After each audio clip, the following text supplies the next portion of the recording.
Hey. Ah, good. Is this on? Yes, it is. Good. Windows isn't doing anything stupid. So what I was going to try and do this evening is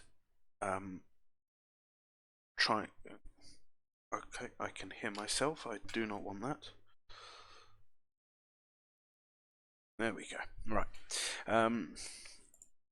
Yeah, so I'm going to try and get the statistics writer to write some stats in a useful manner so that we can actually query them for our for the API, so that we can provide better visualization than the currently made up graphs that we have showing.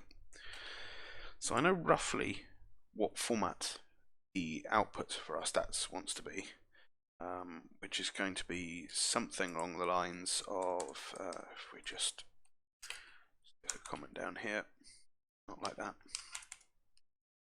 So the response from the API should look something like this. So we'll have a dictionary with a key of, say, some kind of toggle ID, and then that will have an object of something like I don't know, recent activity, and that in itself will just be an array of random values, which will mean something, and that's what's going to show up on the each toggles part, and then we'll work out what other stats we want to do. Now, the stats themselves, I'm thinking, look a bit like an event source system, because everything's an event really, and also when writing stats we're going to have to aggregate them as they come through and write them to a store, but I'm suspecting that I'm going to want to rewrite what the stats are a fair few times. So if I keep the events, I can then reprocess my projections. Or I can just not do that, because it's simpler not to, and not worry about it for development time. Which sounds easier. We will need to write it somewhere though, because because when we restart the API we're going to want stats each time. So this in-memory stat store really isn't going to be much use to us. It's going to need to be we're going to need a backed one, the one that's backed with, say, the file system or something. So what have we got here? Stats writers. Beginning to think we should have a separate folder. Let's start with a little bit of light refactoring. So let's create a new folder. Writers. That, no,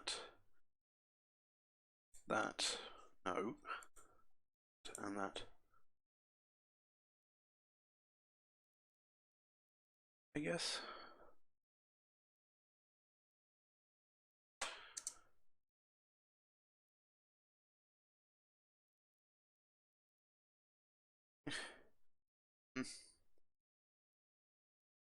Yeah, that'll do for now. Let's fix the namespaces. And let's zoom in on this a bit so people can see it.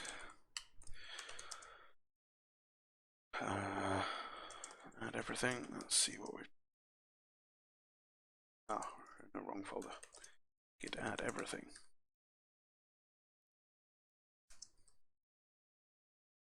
Yep, that's just the namespaces that have changed. Good. So stats, move writers to subdirect. Right, so now we've got those out of the way, we want some extensions, which I don't care about. An iStatistics store. Now, the store is only really related to our internal statistics writer, I think. In-memory statistics store, and where is that used? Not directly anywhere, and nor is that. Really? That's not used anywhere? Implemented there. Let's try that. There we go. Don't care about that one, that's what we care about. memory one implements it, and then we've got the internal statistics writer is using it. But we've just established that in-memory storage is not very useful.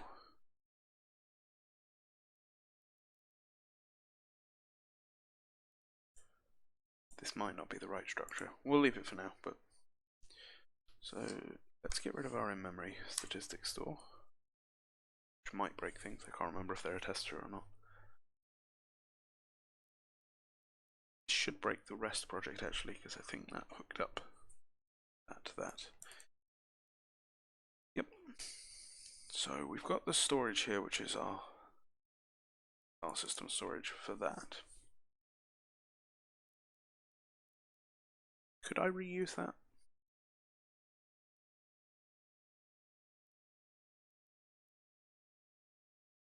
No, it's a bit specific for aggregation, so let's just say, let's create a file system statistics store. And to do that, we shall go in here, just create a new class, not in that, there,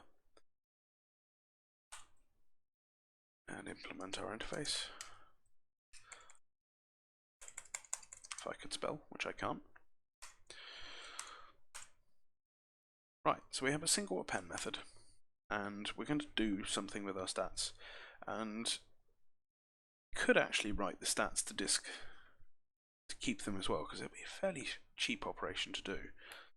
So in our first point of call is going to be taking an I file system and a string root. I think that's what the other one takes in. Yeah, a file system and a root. So we'll use the same structure. Works for one, should work for the other. So I mean, effectively, we'll need some kind of file format, and I think, actually I don't know what a stat contains.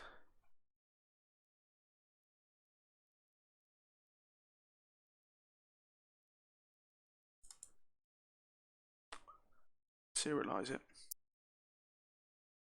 That might be the easiest way to. What? Where'd the other file go? God damn it.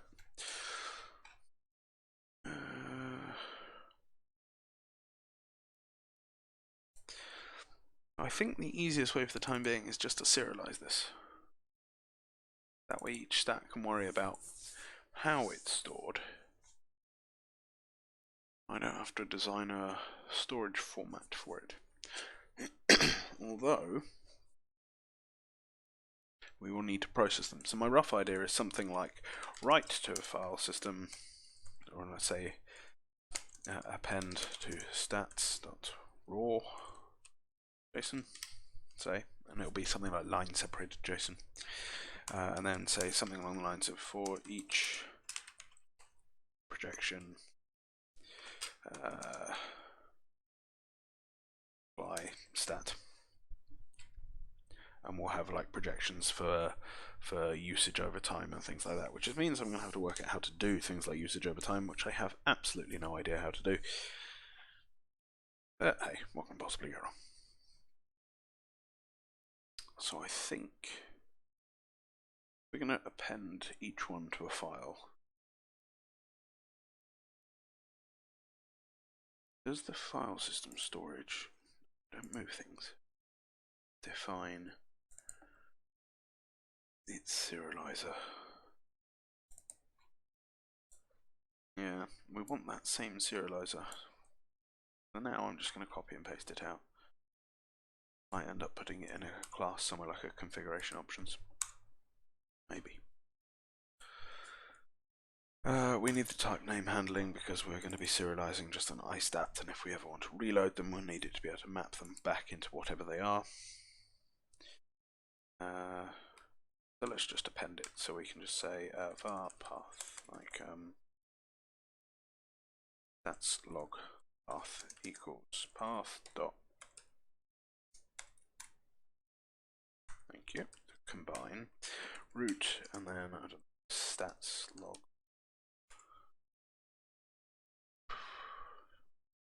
is not a JSON file, but we'll do that anyway. And then we say await file system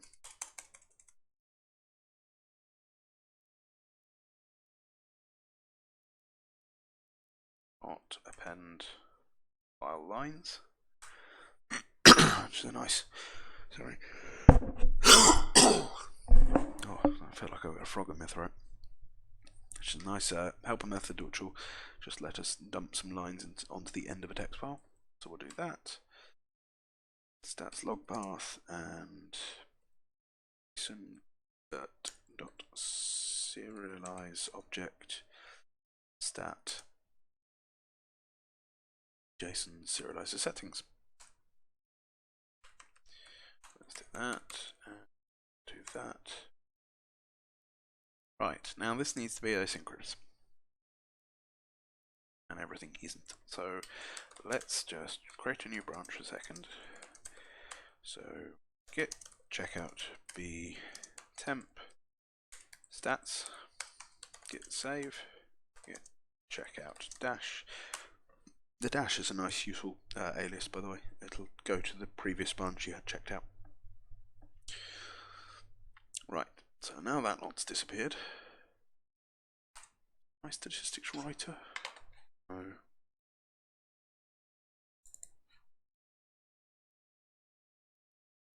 It's this, my statistics store. So this is now just a pipe, it is a task.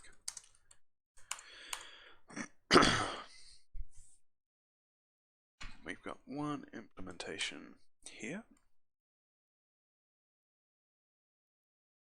That's not what I expected. What are you doing? Rider.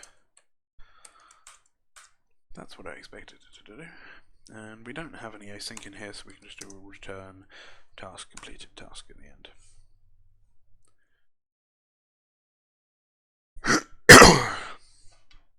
Ooh. Now we should have one caller of this.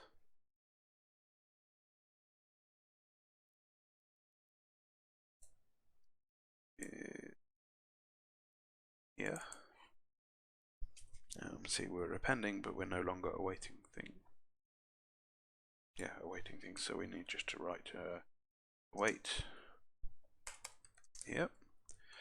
Yes, make that async, and we no longer need that. Good. And that's fine, and now we just need to check. Now that didn't have any tests. Should be fine if I just rerun all the tests anyway. We do have some broken REST routes because of the web UI, which I should really fix at some point. But we're going to continue ignoring those for the time being. Run all the tests.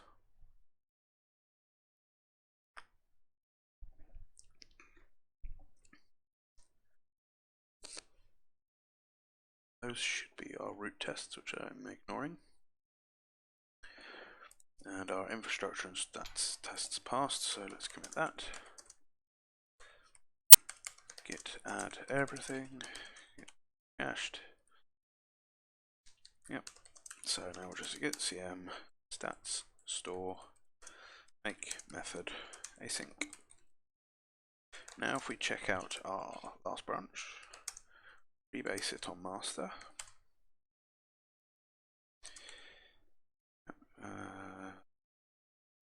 I hate this. I want to delete the thing. Yes.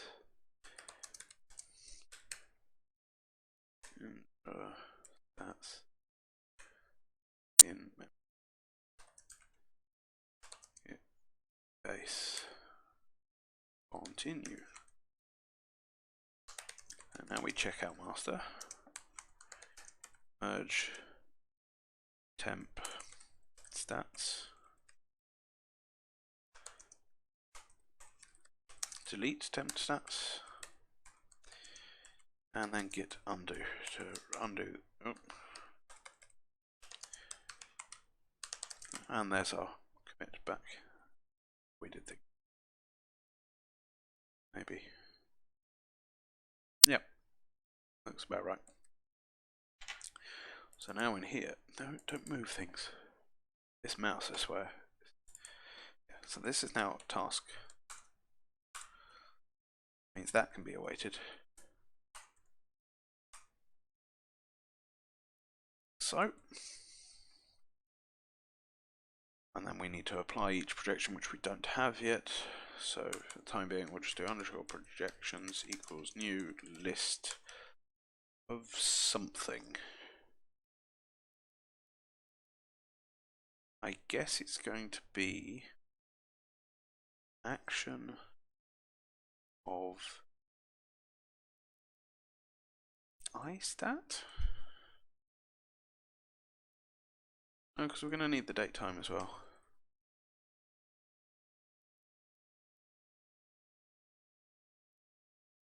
Except it's not an action. It's a func. Because we also want to return a task, because then we can do those asynchronous as well, and internally those can be asynchronous, I guess.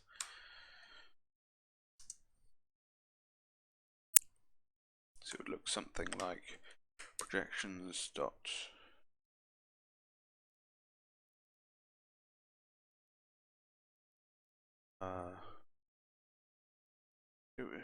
task dot all. No, all? When all? Never remember what that is. Projections dot select.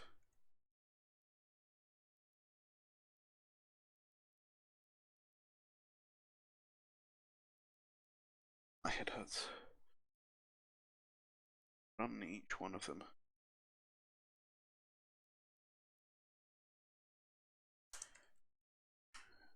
I think I can just do timestamp that.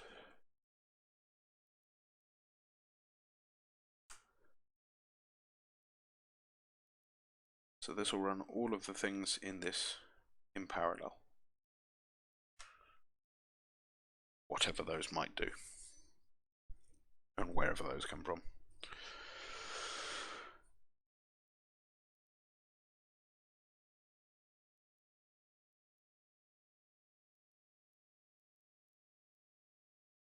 Yeah, and then we just need to figure out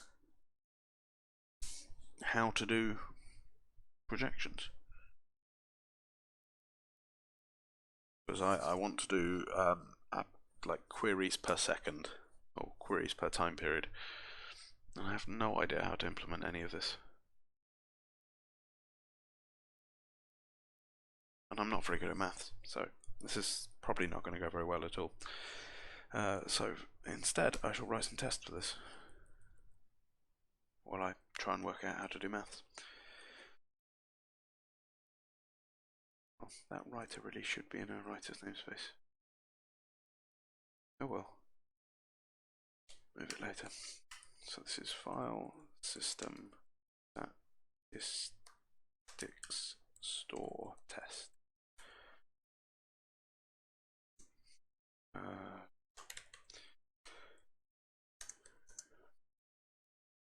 Let's call it stats equals new statistics. No.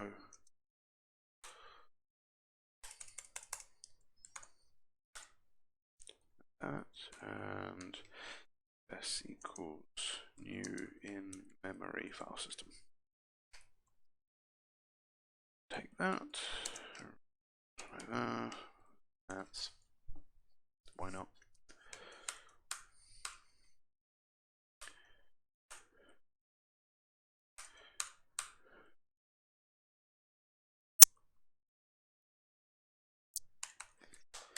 Right. When saving statistic,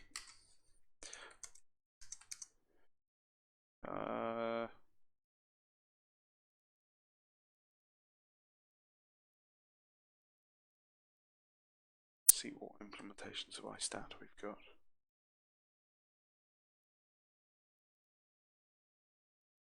Because I know we've got some.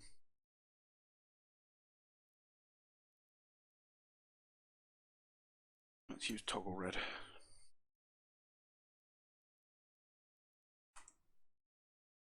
And what does it require? I love it when it decides to show you this over the tooltip. I can't read the tooltip.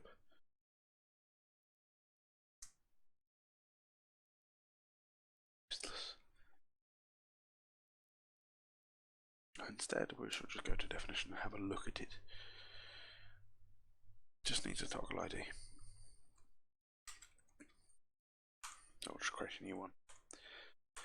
And do await, which means this needs to be async task.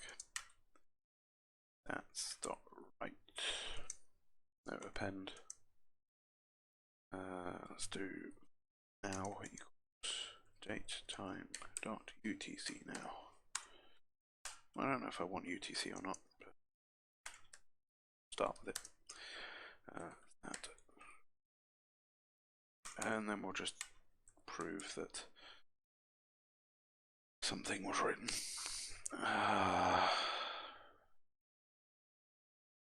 Do we want to use an in-memory file system, or do we want to just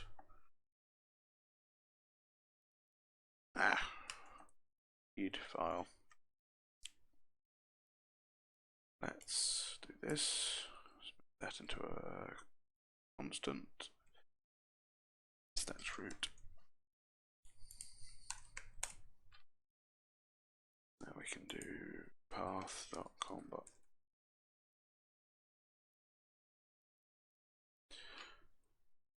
No, stats root. Then we want our actual statistics place.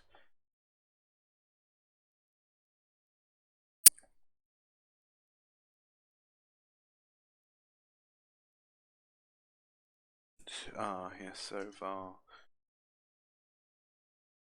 No, we don't actually want read file. I think we want read file lines.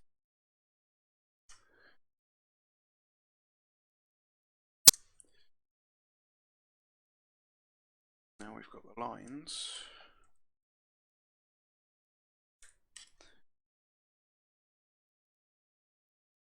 Should not be.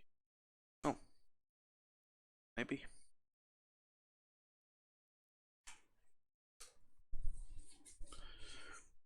I don't really want to check that the serialization is exactly the right thing, because then I'd have to recreate the JSON serializer outside of this as well. Yes, and we actually need our directory to exist, don't we? Directory, that's root. We can't await as we're in a constructor, so we can just do that instead and rerun the test.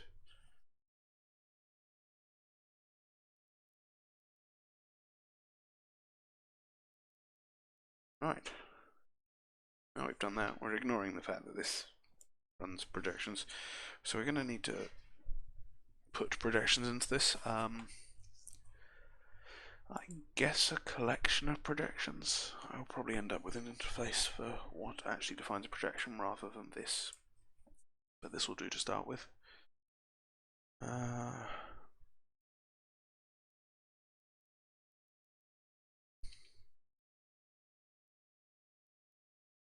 I suppose what I need to do is work out how to write a projection, which is probably a good time to commit what I've currently got. We have some bad boy space. Our file systems that store. No. There we go. That's better. So stats replace in memory or with file.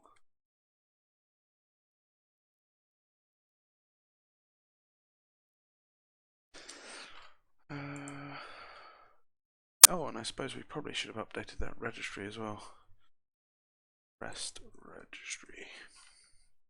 Because this is expecting the stat store to actually work. Now we're going to make it a singleton, but so we'll have var stats store equals build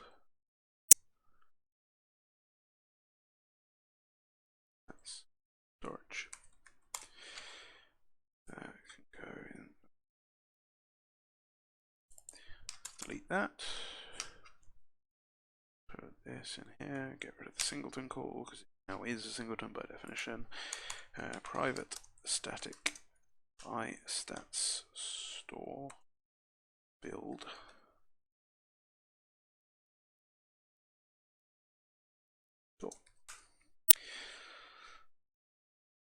Now we could use the same file system instance, but it really doesn't matter. So we'll do new file system statistics store. Pass in the file system, pass in our root, which is going to be the same as that one, but /stats. Probably help if I actually called new rather than just trying to do things. And I don't actually need to do anything else with this one yet, so I'll just return store. Whereas this one's got things like all the projections and the builders.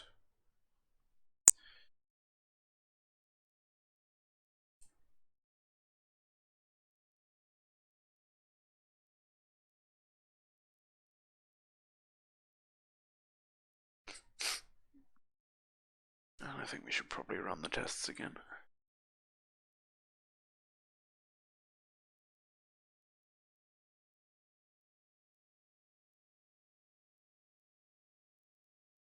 Gained a failure. Not that this window scrolls so that you can actually see anything useful. Container tests. The container is not happy. No, you're right, that doesn't exist. But what creates that? I mean, we're not creating it here.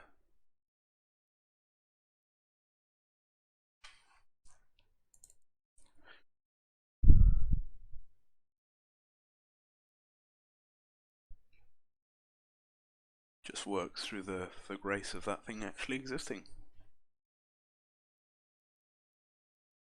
Well, I suppose we should actually create our startup. Let's do this. Path. Path is a good error name.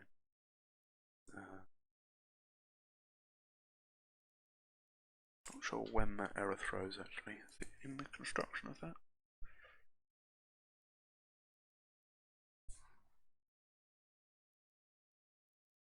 No, it's when it's used. So we can do this.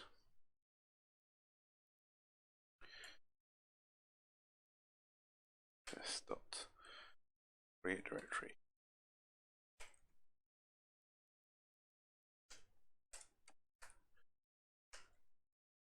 Actually, let's do that when we create the zip.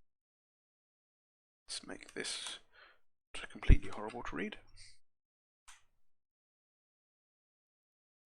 And we shall do the same thing here. I don't want to call it stats, I want to call it path. fs.create directory path. Wait. I'm not sure I'll leave these here later, but for the time being. As always, I am trying to defer a lot of my decisions until the last possible moment. I don't know if these paths are right, I don't know. I'll probably end up specifying them in a config somewhere. And I don't think creating the directory is the right time here. Or it needs to be done as some post-container task at some point, but like I said, for the time being, we'll ignore it. Rest history. Create. That's storage. Now, I think the ideal thing to do is to use our scratchpad and try and work out what statistics writing looks like. So I want to see, for given time periods, the number of statistics, or the number of calls in a time period. So if you said something like, in the last 10 minutes, we had 50 calls, I also want to be able to say, in the last 1 minute, we had 2 calls. Now, I think we've got two options. We can either store it in a fairly raw format, something like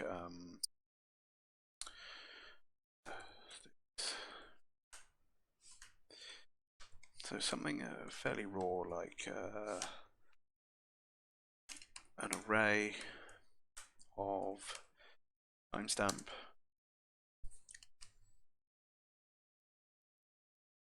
one.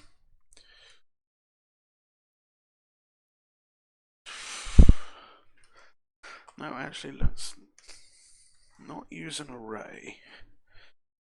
You could probably just get away with a dictionary of timestamps count.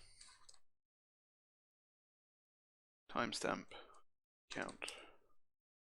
This would be something like 2017-11. What's the date today? 20.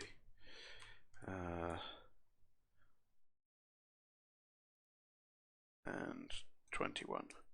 3.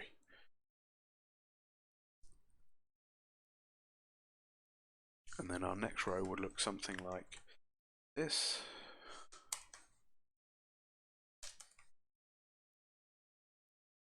And then when we query, we can either say for the last minute and just fetch a single row, or we load the entire object and just say, get me everything between two ranges.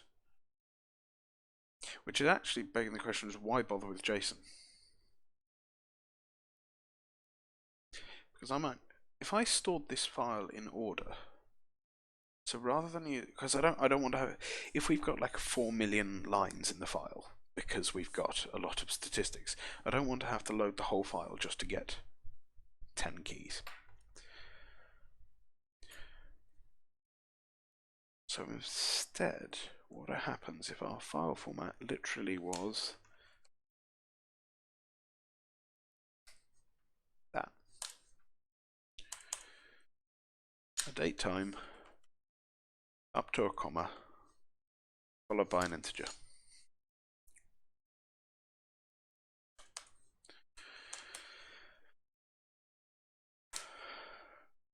That work? Effectively, I'm just rewriting the stats.dy protocol. That doesn't really have a timestamp. That has a name in it, though, for the name of the statistic. But the name of my file is the statistic. This is the aggregation.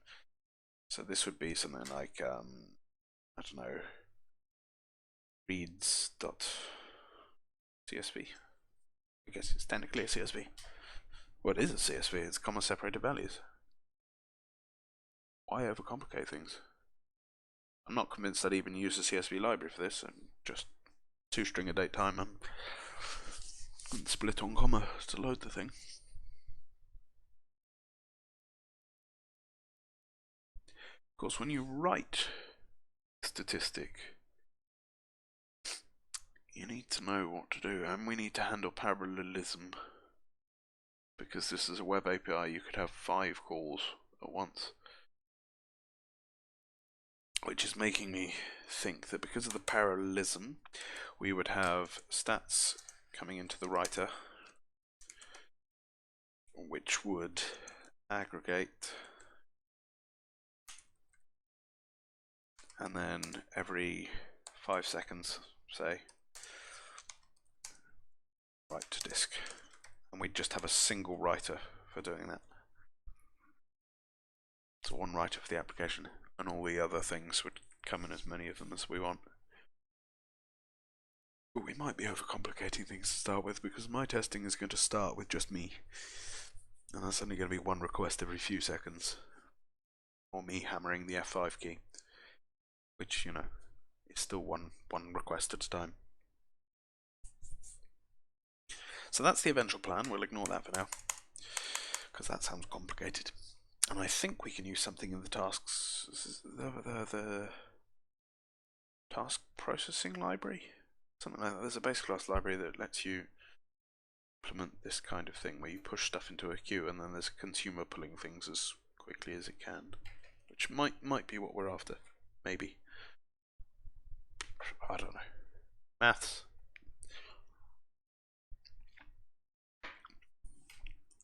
So let's worry about writing the file first, or at least doing the aggregation.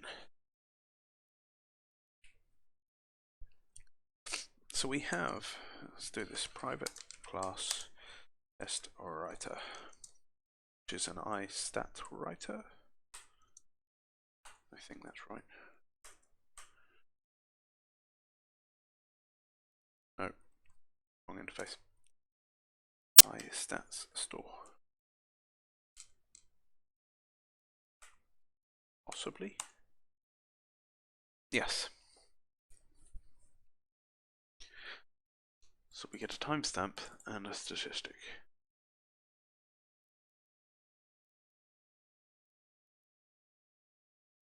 So I guess we need to know what our query window is, what our minimum resolution. So let's say something like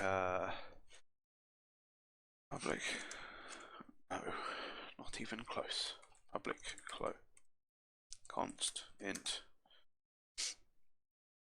resolution equals 1.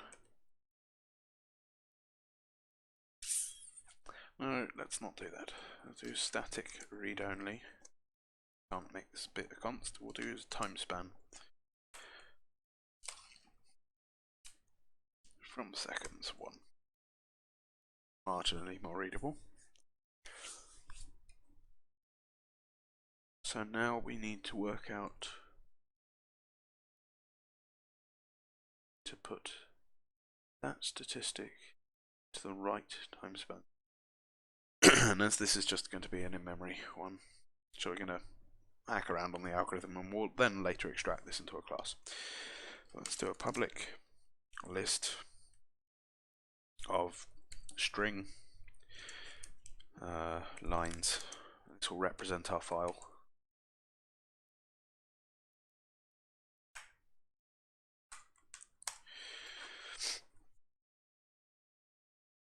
I'm going to do something in here.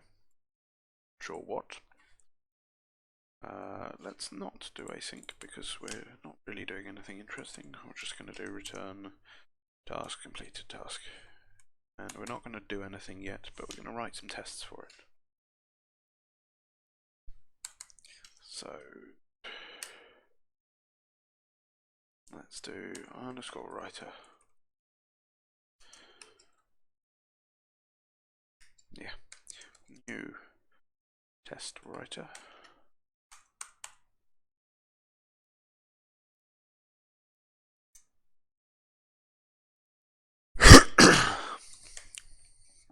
Alright, when writing one statistic.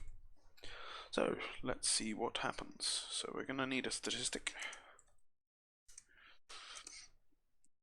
A toggle red. Why not?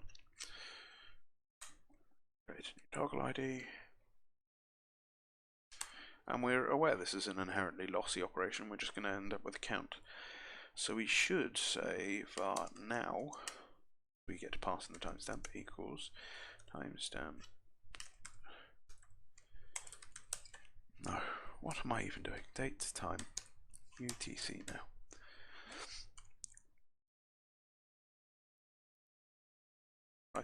Write append. Yep. Now that. Oh, wait. Line. So now we just say writer.lines single.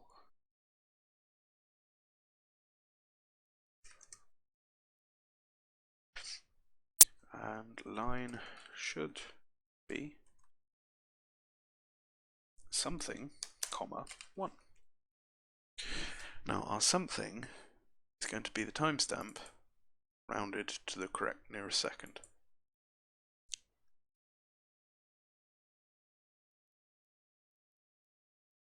I think we can get away with just doing, oh, no, not that. Let's put $1 here, braces, new date time now dot.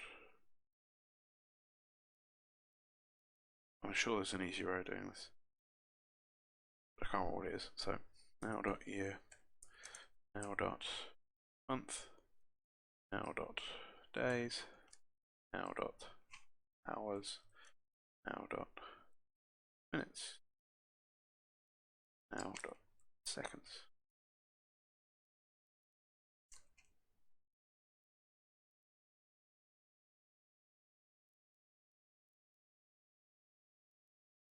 There's also the question of what format our date time should take.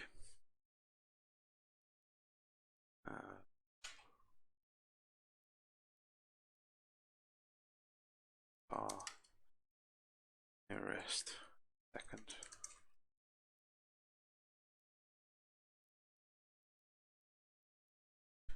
Because I don't know what format this should be in either. I'm vaguely thinking ticks might be the easiest thing to use, because I'm going to primarily be querying this from JavaScript. I don't know. I could use ticks, or I could use, oh, is it ISO 1806? 1806? Whatever. Suppose it doesn't really matter as long as I'm consistent. I just do that. Get the number of ticks that represent the date. Ticks from what? Is that from the Unix epoch? I don't think it is.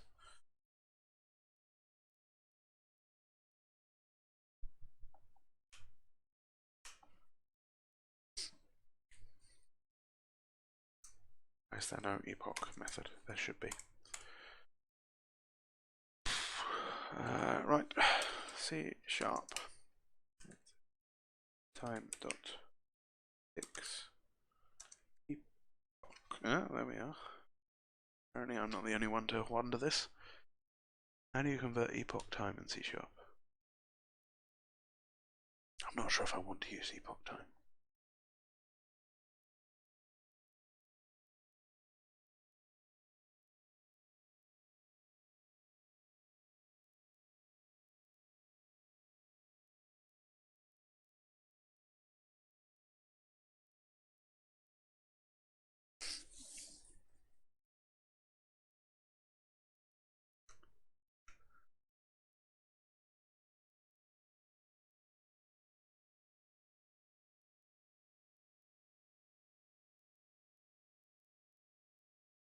Well, I guess those methods are probably what we're after.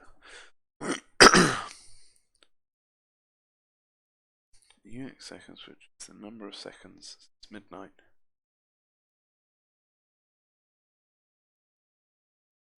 I'm not sure if we'll keep this or not. Oh, that needs to be in a module. Static class 8 time instance. Right.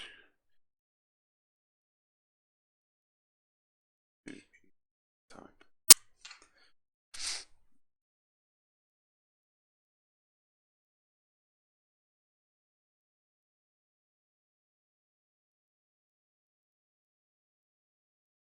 Yeah. So this should fail because we're not actually doing anything in our append. So let's make it fail and then implement the thing. Oh, my poor throat. Right. So the first thing we want to do is get rid of the milliseconds portion. I have a vague feeling do something like add milliseconds timestamp dot milliseconds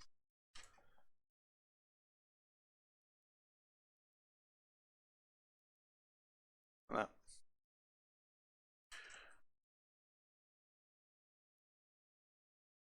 But I also have a vague feeling that this doesn't work quite as you expect. There's something to do with not whole values. So back to Google. Date, time, remove, milliseconds. How to truncate milliseconds off a data. I'm trying to avoid. Oh, look, I've upvoted this.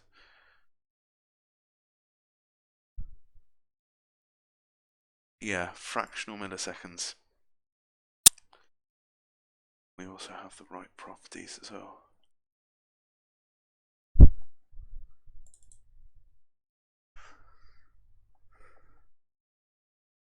Yeah. So you use the ticks. Below the ticks. Yeah, okay. I knew it was something that didn't quite work.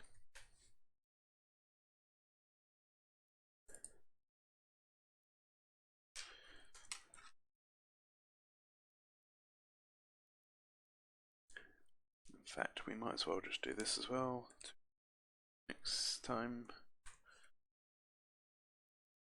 And we'll wrap these multiple lines, because although this is just a throwaway test, still want it to look nice. Lines.add.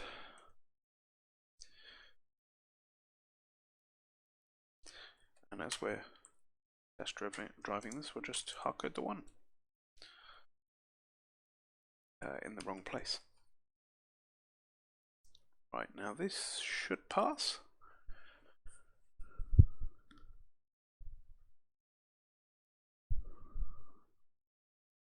Yes, not that the window shows it because it's scrolled everything off the bloody way again. Right, so now let's write 2.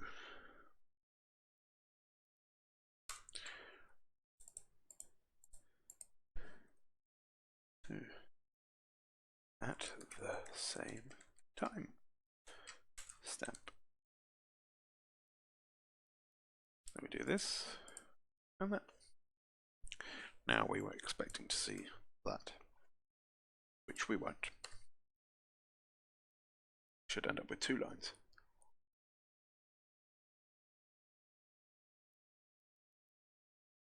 Do. So that's the other thing, we need to look up the relevant line in this file.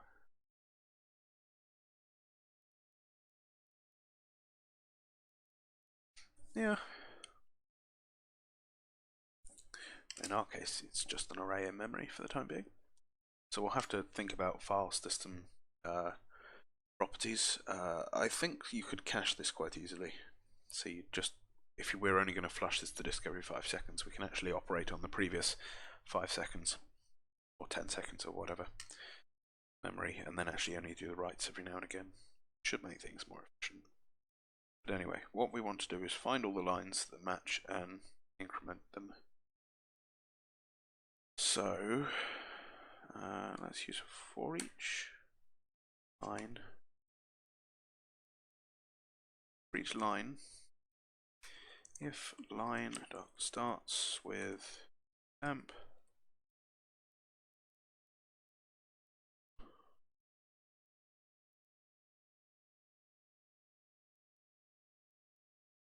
actually we're going to be treating it as a string quite a lot, so we'll just do string it now. If it starts with the stamp,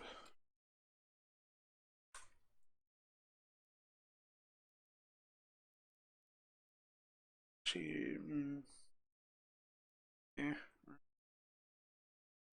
we'll say start line. It actually occurs to me that it should always be the last line in the list. Matches. Otherwise we've moved on. Equals, but for the time being I'm just going to do line stop first, or default. Dot starts with temp. And we'll say if line is not equal to null,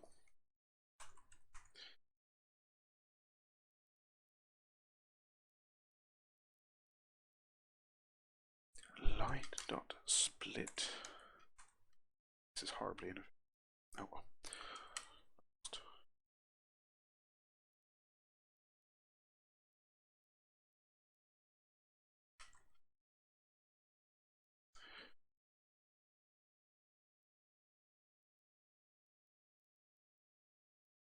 What is your problem?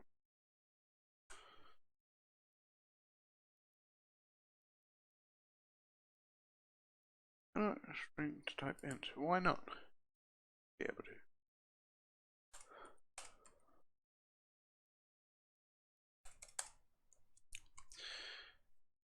Yeah, parse it and just do. Oh, we need the index of it actually.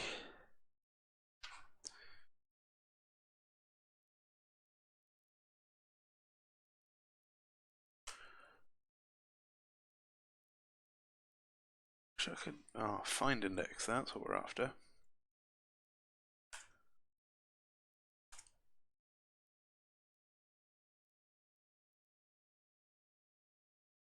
So we say if the index is greater than -1, I guess. That's just a guess. Use lines index. Get the value, and then we say lines index equals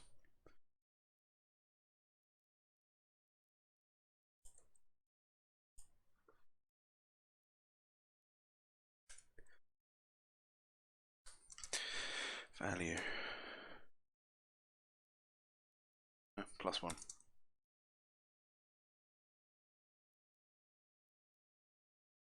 I wonder if that'll do what I intended to do. Find out in a minute. Else, this is the nice thing about test-driven development. It's really a horribly written piece of code, but it might work. Might not.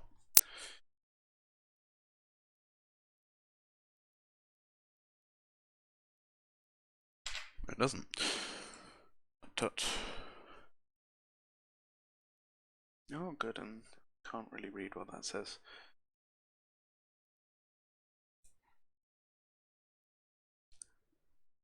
Yeah, it didn't do what I expected. I did the other thing I was expecting. So it converted everything in this line to a string. So if I do this, in fact, I could just do this instead. Oh. Good if I hit any of the right keys.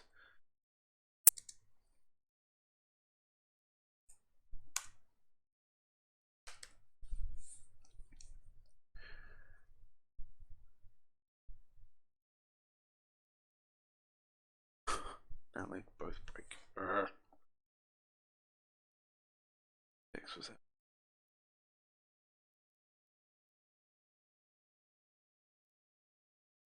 What?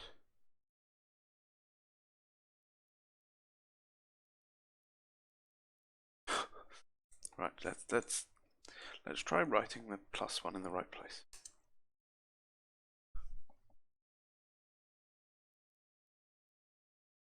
My concentration is clearly slipping.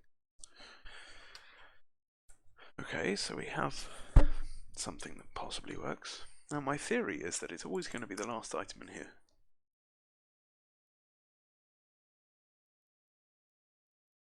You can just check if the last item is equal. But let's write our next test case first.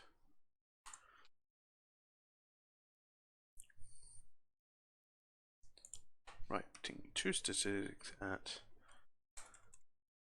different time stamp.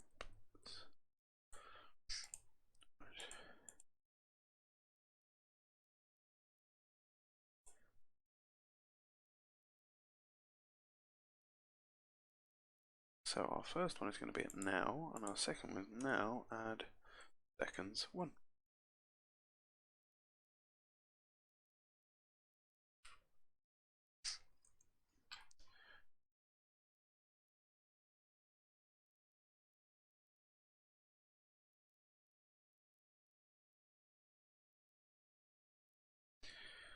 Let's just do writer.lines 0 be that. Oops.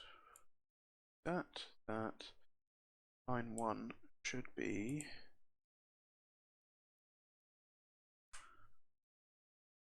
that. This might even work off the bat.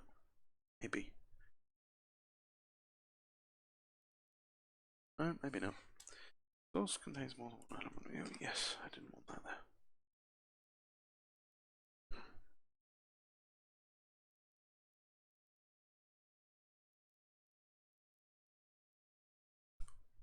Cool. So now to test my theory.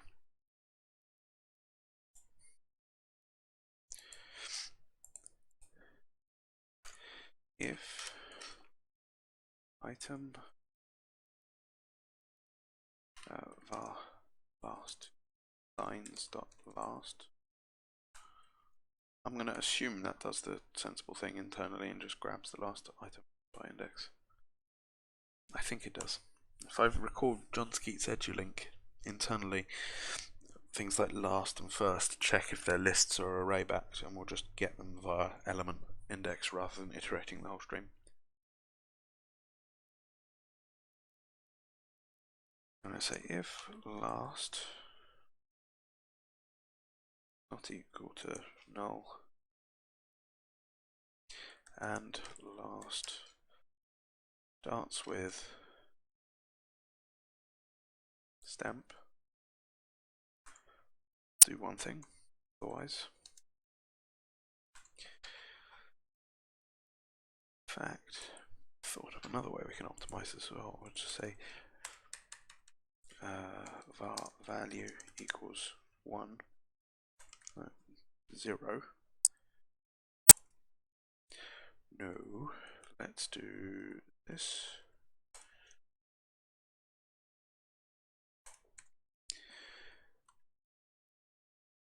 If that's true, we'll do something. Otherwise, 0. And then we just say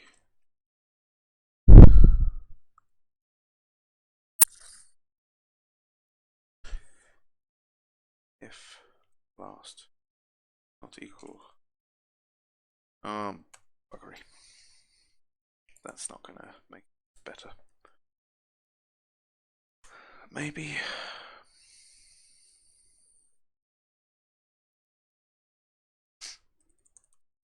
let's do this.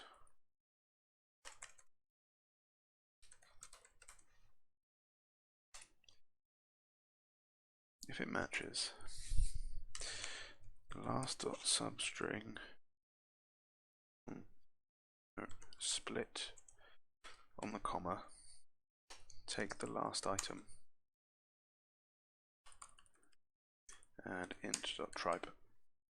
No, we're just going to parse it because hopefully our file format is what we expect. After all, we're the only writers to it. We now have the value, and now we say if matches lines dot, no, you can't do that, you have to say lines dot count -1 equals.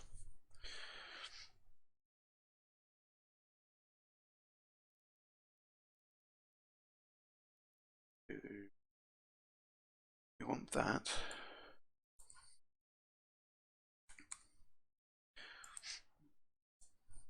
Bar line equals that, get rid of that, do that, plus 1 equals line, else lines dot append line.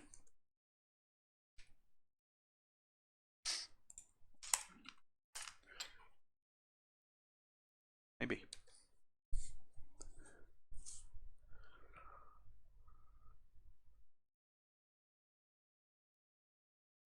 Maybe not. Sequence contains, oh, okay, last or default.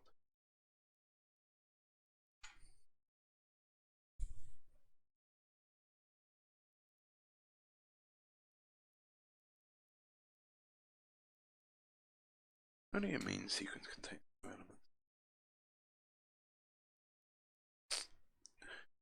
It should have done. Right, let's try reading that through again.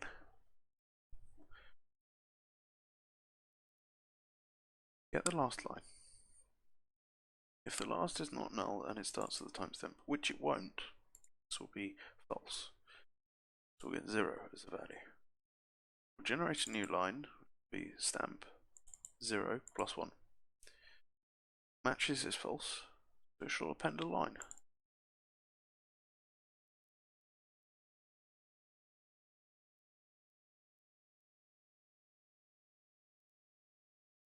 I kind of expected that to work. Oh well, let's debug it and see how I screwed it up. Might just be a sign of my concentration slipping. It's past my bedtime. I don't care about that. That's definitely null. Matches should be false. It is. Our value is 0. The line is now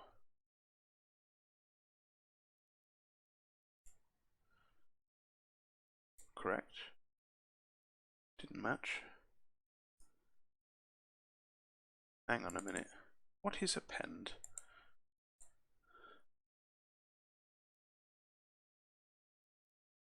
I don't think that's what I wanted. No, where the hell did append come from? Huh. And no compiler warning to tell you that you're creating a new collection and not actually doing anything. That's what we're after.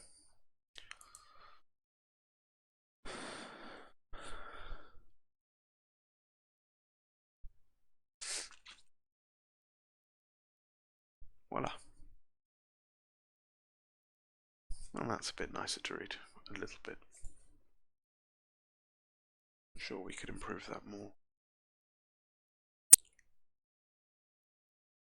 Like, get the index rather than using last or default. Ah, well. I think I'm going to have to call it an evening for now. I'm not going to commit this because it's part of my Scratchpad. But I'll push the rest of the changes up. I think we'll continue on me trying to work out how to do maths tomorrow. As always, the code is on GitHub. This is github.com/ponderdom/Crispin. And if you've got any questions or want to hurl abuse or show me how to do maths, send me a message on Twitter. I'm at Ponderdom on there as well. Thank you for watching. Hope you enjoyed it, and see you next time.